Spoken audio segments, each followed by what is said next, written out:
Luzon, Visayas, Mindanao at buong mundo. Ngayon ay Miyerkules, September 25, 2024. Ako si Barbie Mulak at ito ang Balitang A to Z. Hindi ako aalis. No show hanggang sa huling araw ng budget hearing sa Kamara. Pero VP Sara Duterte, walang balak mag-resign. I received a total of 9 envelopes which she says came directly from Vice President Duterte. VP Sara, namigay umano ng sobre-sobre ng pera sa DepEd officials. Pagbubulgar ng dating undersecretary. Anong gusto mo? Anong gusto mo?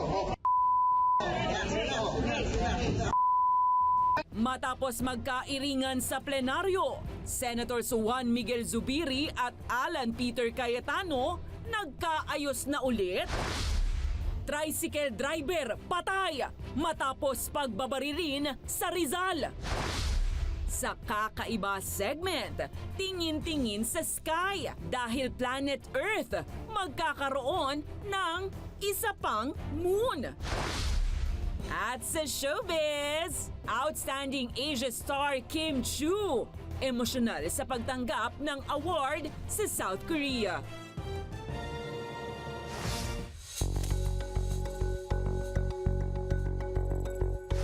Magandang gabi, pambungad sa ating newscast. Iginigiit ni Vice President Sara Duterte na hindi siya magbibitiw sa pwesto sa kabila ng ilang panawagang mag-resign na siya.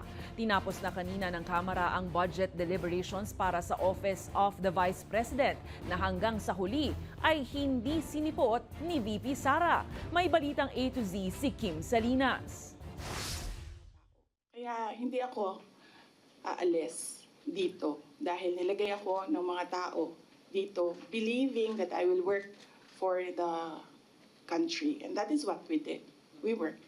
Ito ang sagot ni Vice President Sara Duterte sa hirit ng ilang kongresista na mag-resign na siya kung wala naman siyang interes sa kanyang trabaho. Ito'y makailang ulit na hindi siputin ni Duterte ang budget hearing sa Kamara para sa Office of the Vice President o OVP. Wala naman kasi talaga akong ginawang mali. Pero kung sa tingin nila meron man, dalhin nila kung saan, dalhin nila sa impeachment, dalhin nila sa korte, sasagutin namin.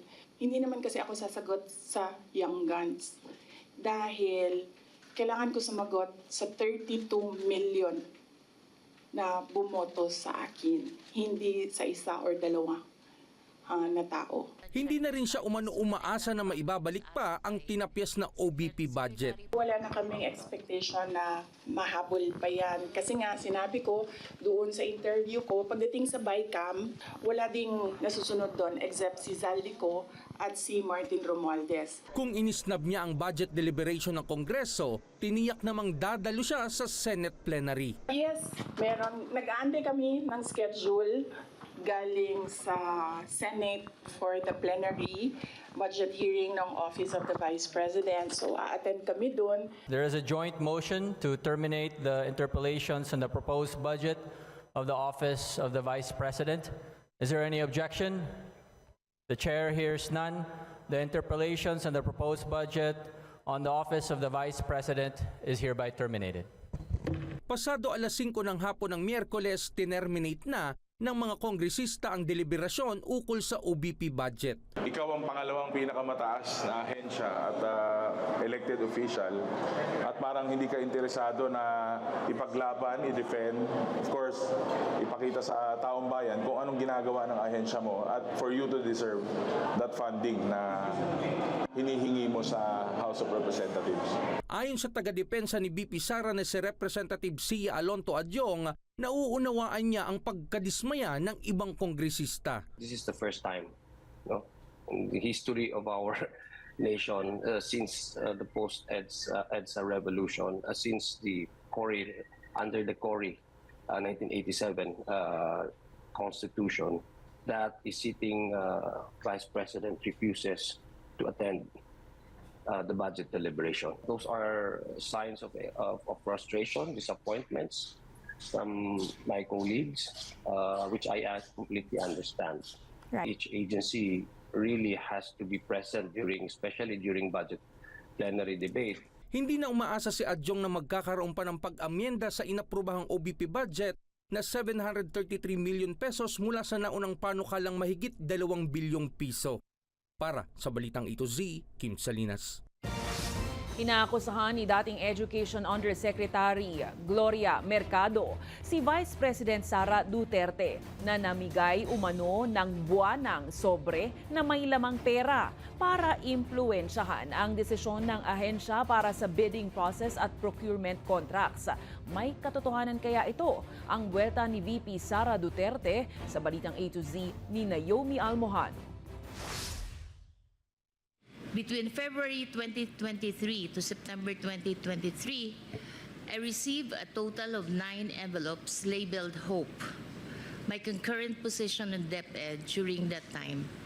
These envelopes were handed to me mostly by Assistant Secretary Sunshine Fajardo, which she says came directly from Vice President Duterte.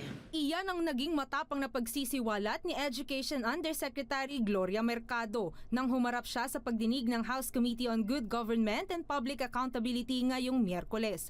Kaugnay yan ang issue sa delivery ng good condition computers ng DepEd at iba pang isyong nakapalibot sa paggastos ng ahensya noong kalihim nito si VP Sara. Ipinakita ni Mercado sa komite ang mga envelope na pinaglagyan ng pera at ayon pa kay Mercado, Evidently, it would appear that regional directors and other employees on the field would also receive sums on top of the regular salaries.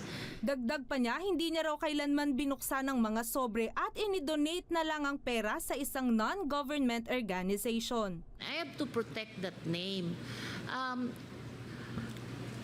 Self-made po kami. I come from Samar.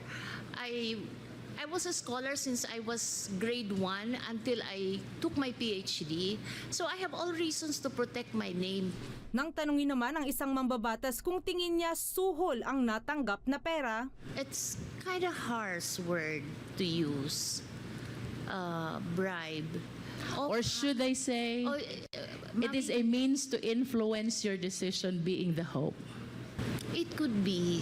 pagsisiwalat pa ni Mercado, pwersahan umano siyang pinag-resign ni VP Sara sa pwesto dahil ayaw niyang pumayag na maniobrahin ang bidding process at procurement contracts ng DepEd. I firmly asserted that the procurement must be implemented and conducted in strict adherence with the rules.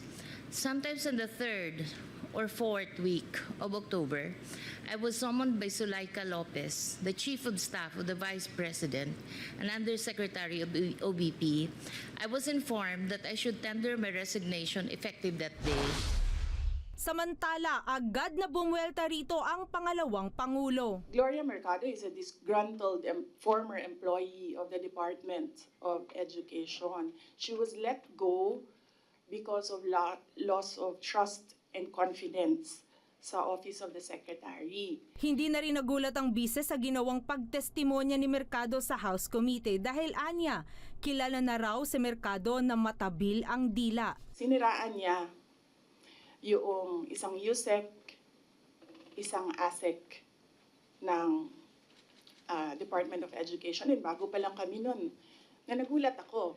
Kasi HR ka eh. Pag HR ka, hindi dapat ikaw yung mag-cause ng away-away sa loob ng institusyon. Sa kabila niyan, naninindigan si Duterte na hindi niya kailanman kinurakot o ginamit sa maling paraan ang pondo ng DepEd at maging ng OVP. Para sa Balitang A to Z, Naomi Almohano. Sa kabila ng hindi pagdalo ng pangalawang Pangulo sa 2025 budget deliberations ng Kongreso para sa kanyang opisina, kinumpirma ni Police Regional Office 5 Director PB Gen Andre Dizon ang pagbisita ni VP Sara Duterte sa Bicol mula September 20 hanggang 23. Partikular nagtungo si VP Sara sa Calaguas Island noong September 22 hanggang 23. Ayon sa OVP, personal siyang inimbitahan ng isang kaibigan para dumalo sa Centennial Anniversary Mass ng canonical coronation ng Inang Peña Francia. Siya rin daw ang nag-ayo sa isang casual na pagkikita sa pagitan ni Duterte at dating pangalawang Pangulong Leni Robredo. Lusot na sa huli at ikatlong pagbasa ng Kamara ang 6.352 trillion peso 2025 budget. 285 sa mga mambabatas ang pumabor na mailusot ang budget habang 3 naman ang tumutol. 0 naman ang nag-abstain. Pinuri ni House Speaker Martin Romualdez ang pag-aproba ng panukalang budget na hindi lamang umano pagtugon sa mandato ng Kamara ang ipinakita ng mga mambabatas, kundi pagpapakita ng dedikasyon na magsilbi sa bansa ng may transparency at accountability sa mga Pilipino.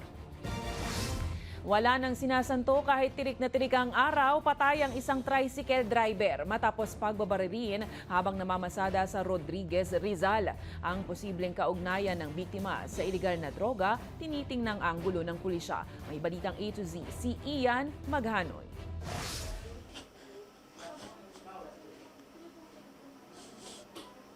Bait po yan. Siyempre lang po, minsan nagkakamali na Pero wala, kahit po naman nagaganyan, hindi po naiisip niya na magnakaw. Emosyonal at wala nang magawa si Sonia Eugenio, ang ina ng 44 anyos na si Jay Ilana. Si Jay ang trike driver na namamasada sa Forestreville, Barangay San Jose, Rodriguez, Rizal na binaril sa Riverside habang namamasada sa kasagsagan ng katirikan ng araw. Bumarada siya ng Sabado. Natatakot siya, ang sama daw po ng tingin sa kanya. Siguro iniisip niya wala na, umalis na, bumiyahe po uli ng Linggo. Yun, ang hirap po nang inaabot niya. Tinamaan si Ilana ng 2 bala, isa sa leeg at isa sa tagiliran. Ayon sa pulisya, sa gatad na yon mismo pinaslang ang biktima kung saan ganito rin katirik ang init ng araw. Nangyari ang pamamaril sa biktima ng oras na siya ay namamasada ng kanyang tricycle pasado 2:00 ng hapon nitong linggo. Tanghali po yun, mga 2:00 po ng hapon po yung nangyari yung krimen po. Walang CCTV sa lugar pero lumabas sa record ng pulisya na sumailalim siya sa probation matapos masangkot sa kalakaran ng iligal na droga noong nakaraang taon. Dati na po siyang nakulong na Section 11 and Section 5 po ng 9165 po. Kaya naman ang posibilidad ng kaugnayan ng biktima sa iligal na droga ang sentro ng investigasyon. Posible pong isang anggulo po ito yung kanya yung ginagamit sa drugs. Kasi nung pinaproseso po yung kanyang bangkay, may nakita pong mga paraphernalia at drugs. Bagay na mariing pinabulaanan ng ina ng biktima. Wala po, kasi kung mayroon pong nakuha, evidence po yung pati motor. Hindi naman maiwasang mabalot ng takot ang pamilya Ilana matapos ang insidente. Alam niyo kung ba't hindi kami makaano dahil nandiyan lang sila sa paligid. Baka po minsan sa hearing po, paglabas na lang namin, yun na lang kami. O hinihingi ko lang po yung justice na talaga para sa anak ko. Habang may person of interest na ang pulisya sa gitna ng gumugulong na investigasyon ng mga otoridad. Para sa Balitang A to Z, Ian Maghanoy. Epektibo ngayong Miyerkules, itinalaga si Davao Regional Police Chief Police Brigadier General Nicolas Torre III bilang Acting Director ng Criminal Investigation and Detection Group o CIDG. Sa memo na inilabas ng PNP National Headquarters, nilagdaan nitong Martes ang kautusan ni PNP Director for Personnel and Records Management Police Major General Sidney Hernia.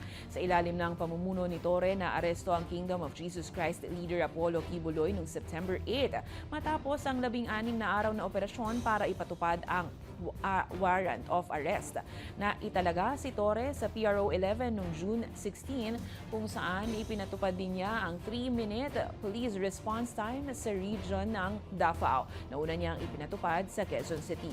Papalitan ni Torre si Police Major General Leo Francisco na ililipat naman sa Personnel Holding and Accounting Unit ng Camp Crame habang si PB Gen Leon Victor Rosete naman ang papalit bilang Acting Director ng PRO 11. Sa ngayon, pangunahing magiging trabaho ni Torre ang pagtugis naman kay dating Presidential Spokesperson Harry Roque na kasalukuyang nagtatago matapos iparesto ng Quad Committee ng Kamara.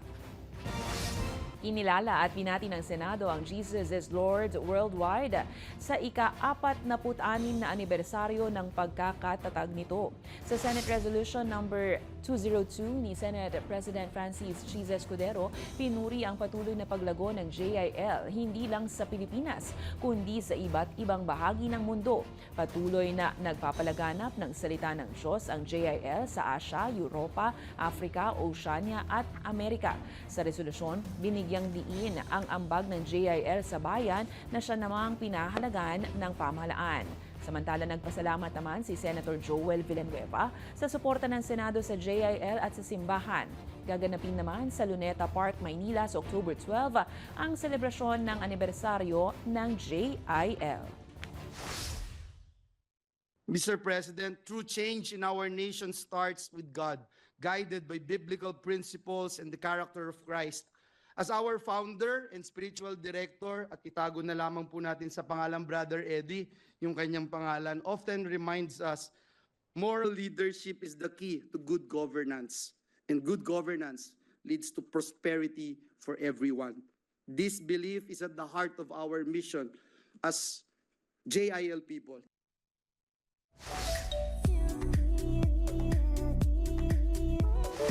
Puno ng pasasalamat at pagmamalaki ang naging pagtanggap ni kapamilya actress Kim Chiu sa kanyang Outstanding Asia Stars Award na ginanap sa 2024 Seoul International Drama Awards nitong Miyerkules. Suot ang pink na gown na likha ng renowned Filipino designer Francis Libiran taas noong naglakad si Kim sa purple carpet, habang sinalubong ng malakas na hiyawan ng fans. Naging emosyonal si Kimmy sa kanyang speech kung saan pinasalamatan niya ang fans at lahat ng sumusuporta sa kanyang karera. Lalo pang naging emosyonal si Kim Chiu nang iaalay ang parangal kay yumaong Dreamscape Entertainment founder Deo Endrinal na anya'y naging gabay niya mula pa nung simula. Samantala, hindi naman maitago ng aktres ang excitement nang makita ang kanyang digital billboard sa Seoul na proyekto ng kanyang fan club na Kim Chiu Global bilang pagdiriwang ng kanyang tagumpay. Congratulations, Kim Chiu! Abangan sa aming pagbabalik, sumabay sa teleserye, Senator Mig Zubiri at Alan Peter Cayetano nagkasagutan sa kasagsagan ng pagdinig sa Senado. Bakit kaya? At planetang Earth magkakaroon ng 2 buwan. Bakit at paano? Abangan ang kumpletong ulat sa pagbabalik ng Balitang A to Z.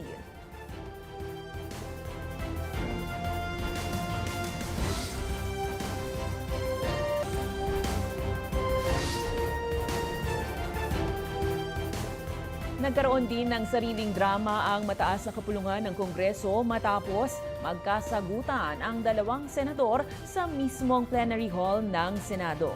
Kasabay nito, muli namang iginigiit ni Senate President Francis Cheese Escudero na chismis lang daw ang umano'y planong kudeta sa kanilang liderato. Pare, pag lugar mo, ilang beses ka nakiusap sa akin eh. Huwag mo ako sigawan. Kumalat sa social media ang naging iringan sa pagitan ni Senators Alan Peter Cayetano at Juan Miguel Zubiri sa mismong plenaryo ng Senado Martes ng gabi. Kinwestiyon kasi ni Zubiri ang biglaang pagsingit ni Cayetano ng concurrent resolution kahit na wala ito sa orihinal na agenda. Biglaan eh. Ngayon ko lang nakita yung document here, just now. Kaya nga ako lumapit sa kanya sa harap eh.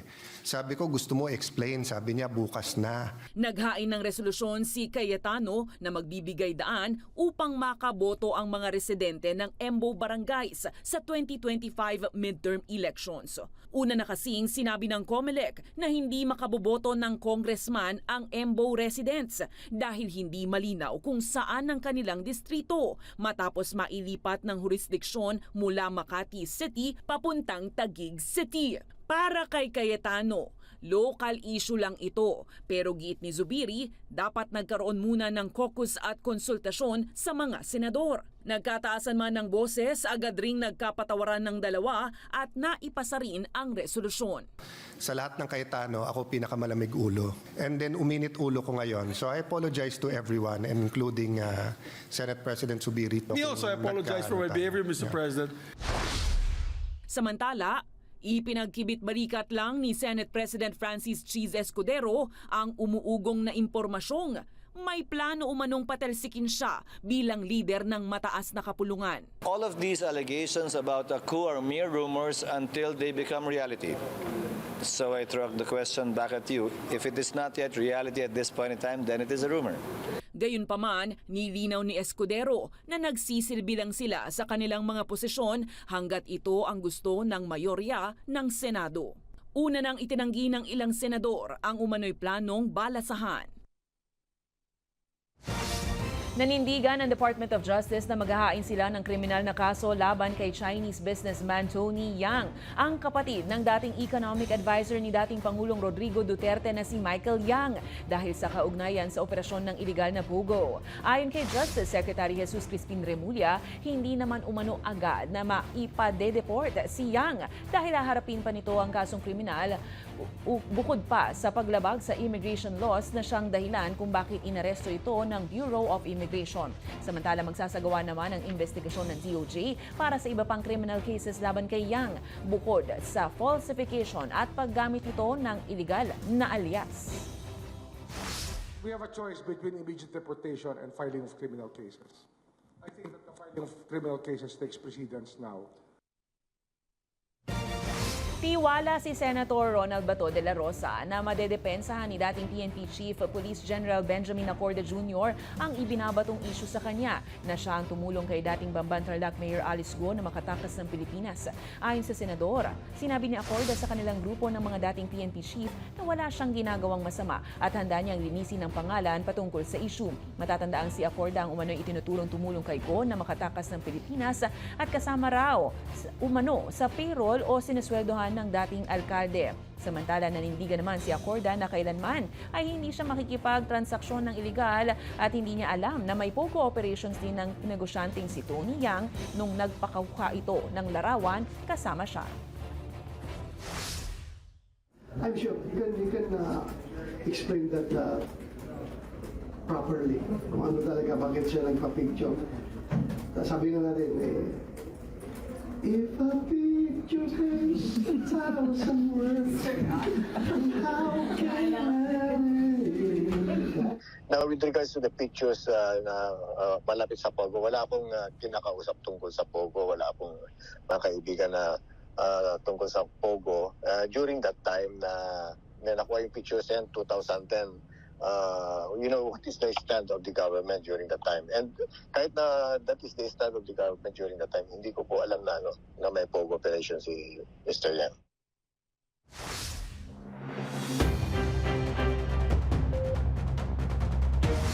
Ipinababasura ng Transport Group sa Department of Transportation ang napipintong pagpapatupad ng No RFID, No Entry policy sa expressways. Ayon sa mga driver ng ride-sharing apps, maapektuhan ng kanilang arawang kita kapag tuluyan ng tinanggal ang cash lanes. Alamin kung bakit sa balitang A to Z ni Ace Cruz. Hindi pabor sa mahirap. Itong tingin ng Hanay ng Transport Network Vehicle Services o TNVS, isang grupo ng ride-sharing app operators sa tuluyang pagpapatupad ng cashless toll collection sa iba't ibang expressways. Ito hindi katanggap-tanggap sa atin, lalo-lalo na sa laban sa hanay ng TNVS at sa mga tsuper. No? Dahil ito sa tingin ko is anti-poor. Dahil alam nyo, kapag bumabiyahe ang isang driver, ay sapat lang ang dala nila kapag bumabiyahe sila. Kasi pag bumabiyahe na isang araw, ibinibigay lahat sa pamilya ang kinikita. Minsan wala nang panggasolina at wala pang pangkain. Lunes nang ianunsyo ng Department of Transportation at Toll Regulatory Board na iniurong na sa January 2025, salip na sa susunod na buwan ang pagmumulta sa mga motoristang daraan ng expressways na walang RFID stickers o kaya naman kulang ang load. Gate ng ilang TNVS drivers gaya ni Gregorio, hindi dapat tanggalin ang cash lanes dahil maapektuhan ang kanilang araw-araw na budget. Sa ngayon kasi, 500 pesos ang minimum top-up o dapat ikarga sa RFID account. Bukod pa sa 100 pesos na maintaining balance para hindi ito ma-deactivate. Bihira lang ako pumasok ng Inlex, natitingga yung pera sa RFID. Imbes na pambili ng bigas Tsaka ulam. Doon na pupunta, natitingga yung pera. Ganito rin ang saloobin ng Transport Group na Manibela. Sana maintindihan tayo ng DOTR, marami sa atin na hand to mouth talaga. Kahit isang tuka na hindi makapaglagay ng ganong kalaking halaga doon sa kanilang RFID. Ayon sa DOTR, wala nang atrasan sa cashless system dahil layo nito na mapabilis ang daloy ng mga sakyan sa expressways. Pero dagdag ng TRB, naglabas na ang board ng kautusan na wala nang maintaining balance sa RFID cards para hindi mahirapan ang mga motorista. Nagpapasa na rin po kami ng kautusan na exact toll. Kung halimbawa nakalagay doon 13 pesos. 13 pesos lang po, wala po tayong maintaining balance. Pwede po niyang i-load lang yun, 13 pesos, makakatawid po kayo ng tollway. Sa datos ng Toll Regulatory Board, nasa 100,000 pa ang bilang ng mga sasakyang walang RFID account. Pinamamadali na ng TRB sa toll operators ang systems upgrade para maiwasan ang ilang glitch gaya ng palyadong boom gates at delayed na pag-display ng balance ng RFID accounts. Para sa Balitang A to Z, Ace Cruz.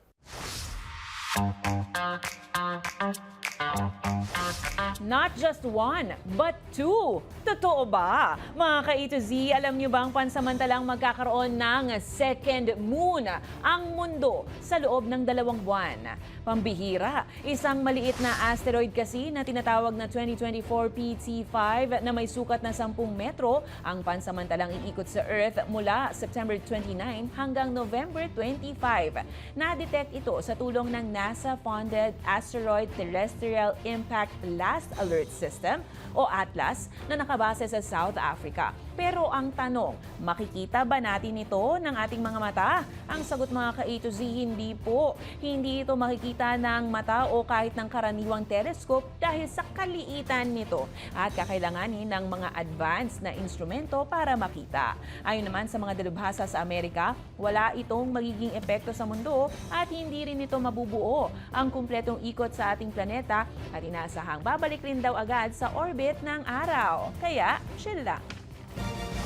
Susunod, abang-abang na K-pop group na 17 babalik sa Pilipinas para sa kanilang Right Here World Tour. At tambalang Don Bell muling magbabalik para magpakilig sa kanilang bagong original series. Manatiling nakatuto kayo ay nanonood ng Balitang A to Z.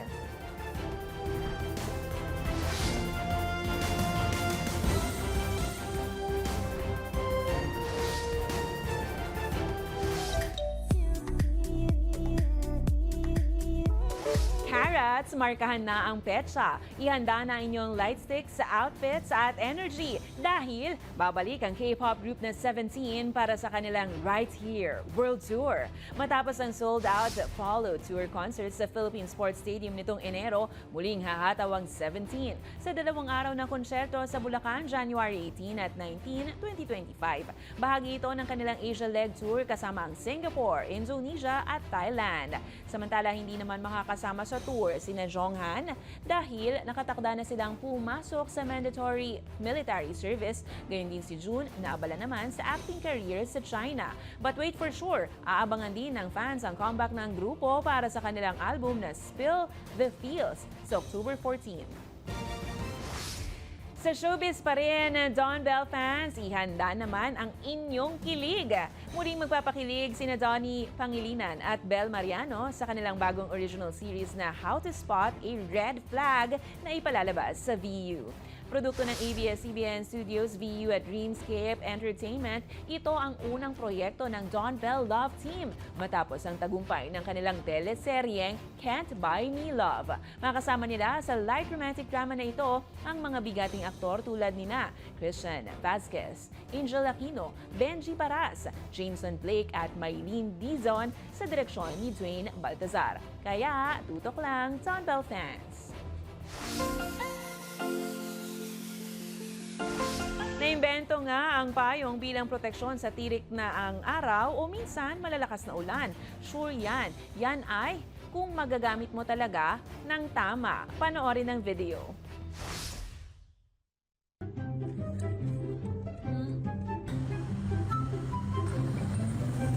Kuya, hindi na po sa payong nyo. Ha?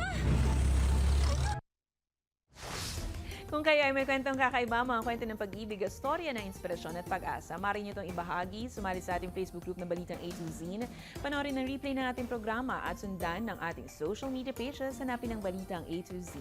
Ang ating quote of the night ay mula sa American philosopher na si Ralph Waldo Emerson. Sabi niya, ang maging ikaw sa mundong nagtatangkang gawing iba ka, ang pinakamalaking tagumpay na magagawa mo. At yan ang mga balita at impormasyon. Mga kwentong may dalang inspirasyon na tinutukan ng Balitang A to Z. Ako si Barbie Mulak, maging maalam, makialam. Magandang gabi sa iyo, Pilipinas!